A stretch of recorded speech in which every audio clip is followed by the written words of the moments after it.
On this wonderful Friday, we are going to be taking a look at another text here called I Dreamed of Flying Like a Bird, My Adventures Photographing Wild Animals from a Helicopter.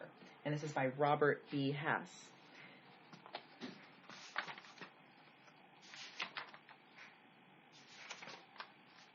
And his dedication here says, the work is dedicated to dreamers, to children and adults who chase their dreams in life. When we pursue our dreams, whether to become a school teacher or an athlete or an artist, we are living our lives to the fullest. We are setting a lofty goal and pursuing that goal with persistence and strength, knowing that there will be setbacks along the way. The world has been changed the most by dreamers who discovered new lands or created new inventions. Chasing our dreams is the thing that shows we appreciate the privilege of being alive. And to my family, Candace, my marriage partner for 40 years, and our 3 daughters, Samantha, Courtney, and Vanessa, who have all chased their own dreams and helped to fulfill ours. And to our magnificent canine clan of 6. Oliver, Elmer, Chloe, Henry, Spencer, and Cooper, who only chase squirrels but live a cherished and simple life that we can only dream about. So here's his introduction. He says, taking photos from a low-flying aircraft is a thrilling and challenging way to capture unusual images of wildlife and places where wild animals live. An aerial photographer has all the normal equipment of any other photographer, cameras, lenses, film, memory cards, and other small gadgets. But there is one piece of equipment that is unique, the aircraft. I take my aerial photographs from a helicopter or a very small airplane. Usually the pilot removes the door next to me so that I can lean out to get the best possible photos. Flying with the door off requires another critical piece of equipment, a safety harness. I always use 2 harnesses, so if one harness fails, the other one will save my life. So you can continue reading that introduction if you'd like to. So today in our graphic organizer, I'd like you guys first to read through all of the different text alongside of his photographs, and you can either write the same ones that I write down, or you can write down ones that stood out to you more.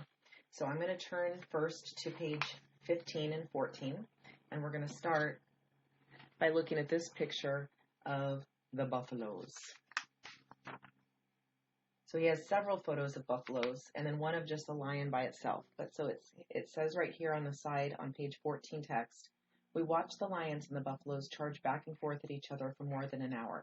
We noticed that our helicopter was almost out of fuel. We only had another 15 or 20 minutes left before we would be forced to return to camp. The pilot and I continued to watch the scene below, but we also kept a nervous eye on the fuel gauge. And then, all of a sudden, the lions made a furious rush at the buffaloes, and the herd stampeded away in a cloud of dust. But one buffalo wasn't fast enough. The lion was able to separate it from the herd, bring it down behind a clump of trees with the help of the other lions. I knew that this dramatic hunt was an incredibly rare event to witness from the air, and I took pictures as fast as I could to capture the action. It ended up a successful hunt for the lions and a successful photo shoot just in the nick of time. So I'm going to put photo page number is 15, and the description from the text, you're going to write the actual text here, is the text on page 14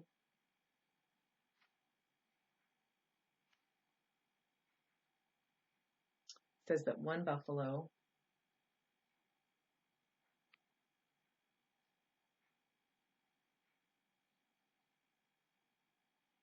was not fast enough.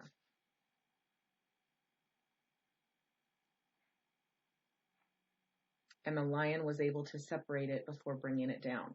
So then we're going to put our interpretation of the photo next to it, and this can vary for all of you guys. It can be what you see when you look at the picture. So the rest of the herd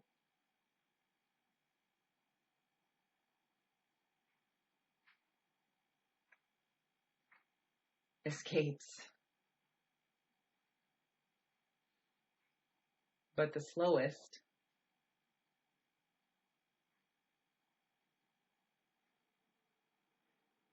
buffalo will become the lion's dinner.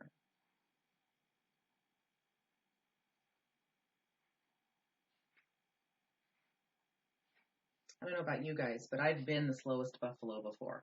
So now that we know that what's on the line here is life or death, that's pretty scary. All right, next, after this photograph, which is one of my favorites, we're going to go take another peek now.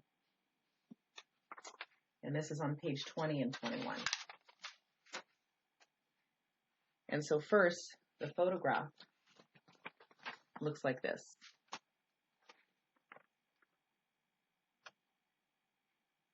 Pretty cool. And it says, one of the most beautiful sights from the air is a large flock of flamingos moving around in shallow water. The flock forms one shape after another and leaves different patterns as it sweeps across the water. One time off the coast of Mexico, I came across a large flock of flamingos that changed its shape every few seconds. I kept shooting and shooting for a very long time. And then when I was just about to leave, I noticed something that was simply unbelievable. The hundreds of flamingos in flock had already formed the shape of a flamingo. I was able to capture that shot, and it had become one of my best known photos. So this is the image on page 21. So you're going to put the actual page number of the image. And the description from the text is going to say, the hundreds of flamingos in the flock had actually formed.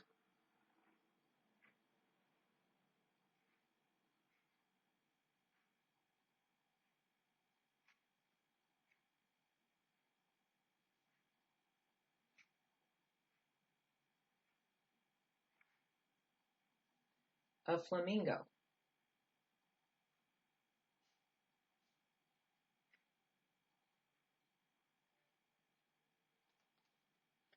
The hundreds of flamingos in the flock had actually formed a flamingo. So what I interpret from this photo is that there is chance in nature. Meaning that what are the chances that these birds would actually form the shape of what they are, right? And the second thing is that his job requires a lot of patience. Just like with the lion and the buffaloes, and just like with this one, he was taking shots after shots after shots after shots, and it finally came to this one. His job requires a lot of patience to maybe get that one challenging photo, but sometimes it is just about good luck. Just like the lions and just like this flamingo, now he's been known for this photo, and it was all about the good luck of them happening to form that one shape while he was there. Okay, let's go and take a look at the next page that I chose. And this one is, look at this little tiny guy in the middle of all those zebras. And if you look on the page before, it's got the wildebeest just by himself. I never would have guessed the sight of thick mud would make me so happy, but we soon realized that the animals were leaving deep footprints that would allow us to track their movements. Besides the zebras and the ostriches, which we expected to find, we also discovered one wildebeest galloping in the mud. Further on, we found an enormous herd of zebras racing across shallow water.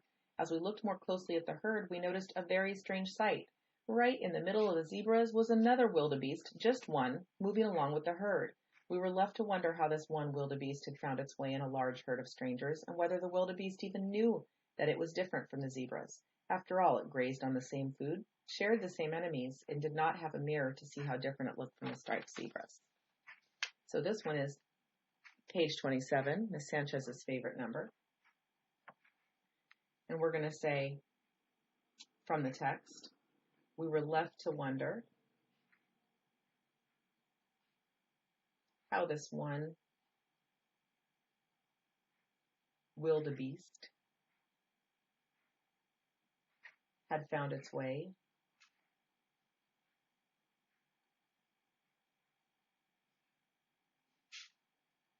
into a large herd of zebras. And so what's my interpretation from this? The wildebeest must have lost his herd?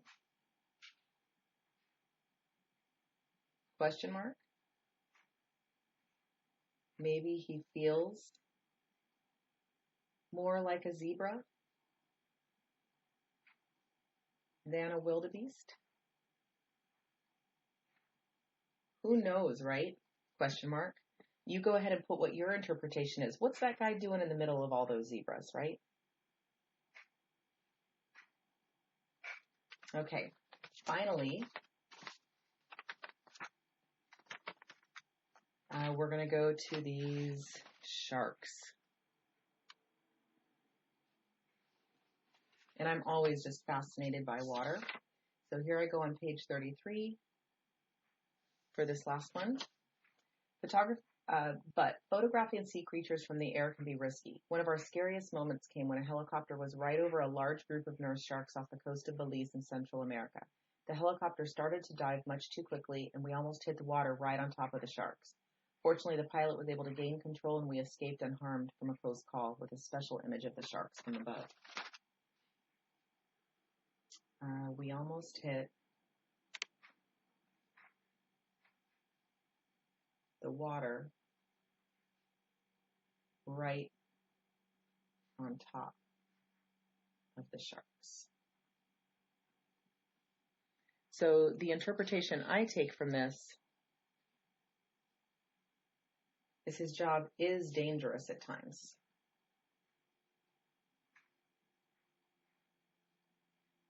I bet he has a lot of interesting stories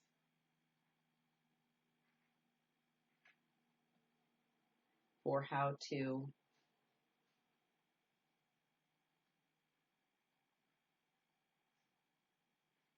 enjoy the job of aerial photographer.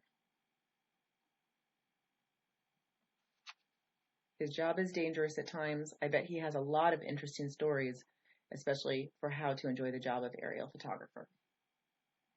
So I hope you guys enjoyed this book as much as I did. And now your assignment is going to be for you to go and take one artistic photograph or more and upload it to my bin.